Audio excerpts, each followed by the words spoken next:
یو شعر د انان صاحب و چې ښه ستړی راشم په یو ستړي باندې سر ولګومه ښه ستړی راشم په یو ستړي باندې سر ولګومه په مقبره کې په یو مړي باندې سر ولګومه او د غریبۍ پته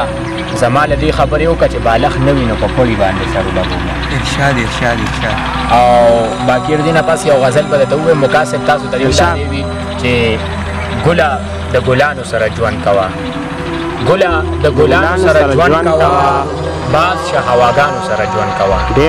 او مړه بس ایمان دې خپل مضبوط ساته خیر دې د هندوانو سره ژوند کوه مړه بس ایمان دې خپل مضبوط ساته خیر دې د هندوانو سره ژوند کوه بس که په بنګلو باندې به څه کوي بس که په بنګلو باندې به څه کوي بس که د اتانو سره ژوند کوه ډېر مزیدار او مړه که راحت او خوشحالي غواړي بیا د عالمانو سره ژوند کوه او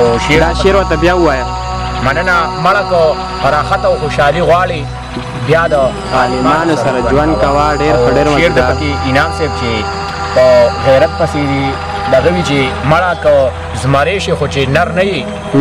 مړه که زمری شوي خو چې نر نه وي بیا د ګیدړانو سره ډېر او مقصد پکې څه داسې چې شعر زده که ادب زده که پښتو زده که